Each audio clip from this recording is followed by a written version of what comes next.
এই বহিরাগত ছোট্ট ছেলেটি আমাদের কোচিং ক্লাসের ছাত্রদের সাথে বসে আছে। যা দেখে এই স্যার থেলে বেগুনে আগুন, গাঁট ধরে ছেলেটিকে বের করে দে। একটু ওয়েট করুন, পুরো কাহিনী একটু পরে বলতেছি।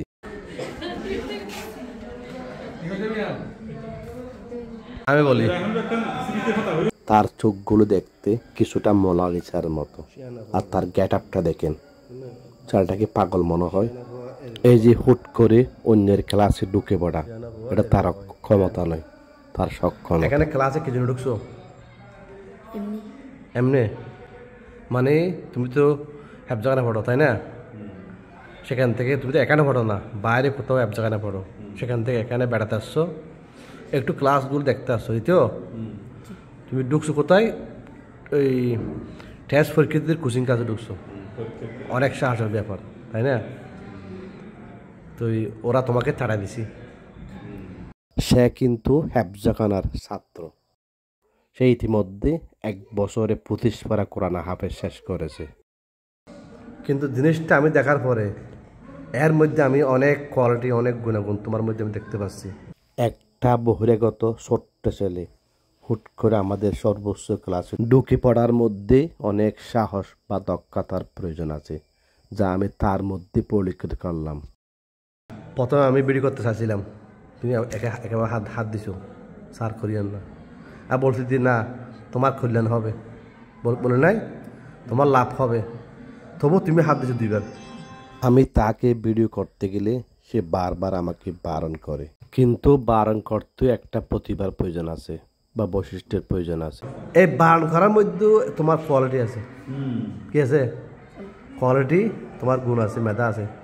এই জন্য আমি যা দেখলাম, তোমার চোখের কালার মালয়েশিয়ার মতো, তোমার চোখের মনি এবং তোমাদের শার্টের গেট আপ, তোমার ফ্যান দেখে বুঝলাম যে তুমি একদিন অনেক বড় মানুষ হবে। কারো প্রতিভা আমার চোখ এড়িয়ে যেতে পারে না, তাই তাকে একটু উৎসাহ দেওয়ার চেষ্টা করলাম। হয়তো এটা একদিন তার অনেক কাজে আসতে পারে। তুমি তো, আমি যা বলছি, হয়তো একদিন আমার নাম মনে থাকবে না, কথাগুলো মনে থাকবে না। এই যে তোমাকে আমি লিখে দিলাম, এখানে লিখে দিলাম, প্রিয় স্নেহের মোহাম্মদ জুবাইর ইসলাম, তোমার মধ্যে আমি অনেক গুণ দেখেছি, তার সঠিক ব্যবহার করো, তুমি একদিন অনেক বড় বা সফল মানুষ হবে। মোটিভেশনার শাহাদ কিবর রায়হান, নম্বর দিলাম। তোমার বাবাকে আমাকে বলিও ফোন দেওয়ার জন্য, রায়হান স্যার বলে। ঠিক আছে? ওটা হবে, তুমি একদিন অনেক বড় হও। মতবা কিছু বলেন। ধন্যবাদ। আমিও তোমার মধ্যে অনেক গুণ দেখেছি, তুমি ইনশাল্লাহ একদিন অনেক বড় হবে, এটা আমি কামনা করি। যদি তোমাকে সঠিকভাবে কী করা হয়, পাঠদান করা হয়, সঠিকভাবে যদি মানুষ করা হয়, পরিচর্যা করা। আসলে ও যে বহিরাগত একজন ছাত্র, উনি যে 8টা কোচিং ক্লাসে, ক্লাস 10-এর কোচিং ক্লাসে ঢুকছে, তুমি অপরাধ করছো শুধু একটা। কিন্তু যারা বুঝে, কিন্তু সবাই কিন্তু একথা বুঝবে না, বুঝবে? সবাই কিন্তু তোমার একথা বুঝবে না। হ্যাঁ, এখানে একটা দোষ ছিল, কিন্তু তোমার 99টা তোমার গুণ ছিল। আমি এখানে তার প্রতিভা বোঝার চেষ্টা করেছি, কেউ বিষয়টাকে ভিন্নভাবে নিয়েন না। আমার সূক্ষ্ম মেধা দিয়ে আমি এটা ফাইন্ড আউট করেছি, তোমার মধ্যে গুণটা আছে। যাও বাবা, বড় হয়ে যাও, একদিন অনেক বড় হবে।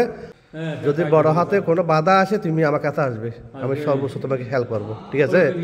আমি নিজে কিন্তু এখন বড় হতে পারি নাই, কিন্তু চাইলে ইনশাল্লাহ তোমাকে বড় করতে যা যা হেল্প লাগে সব করতে হবে ইনশাল্লাহ। কথা হবে। কেমন? বলো, সবাই আমার জন্য দোয়া করবেন। সবাই আমার জন্য দোয়া করবেন, আমি একদিন ভালো মানুষ হতে পারি। একটা মোটিভেশন পারে একটা মানুষের জীবন পরিবর্তন করতে। আমি এখানে ক্ষুদ্র জ্ঞান দিয়ে তাই করার চেষ্টা করতেছিলাম। সে এখন মোটিভেশন পাই, বেজায় খুশি, আবার যাচ্ছে সেই ক্লাসে, সেই স্যারের কাছে। স্যার, আপনি আমাকে যা করতেন এটা স্বাভাবিক, এখানে স্যারের কোনো দোষ ছিল না, আপনিও আমার জন্য একটু দোয়া করুন।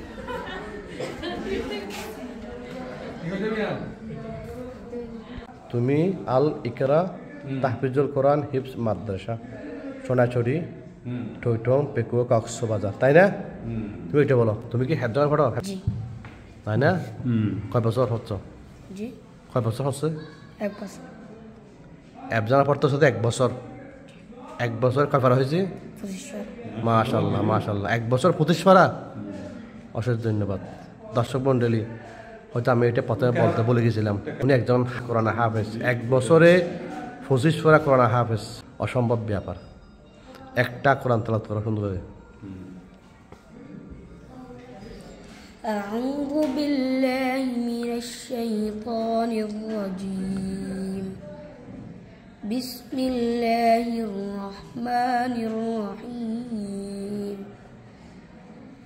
الذين جعلوا القرآن عضين فوربك لنسألنهم أجمعين عما كانوا يعملون فاصدع بما تؤمر وأعرض عن المشركين إنا كفيناك المستهزئين الذين يجعلون একান্ত আপনার সমস্যা না হলে ভিডিওটা শেয়ার করার চেষ্টা করিয়েন। খোদা হাফেজ।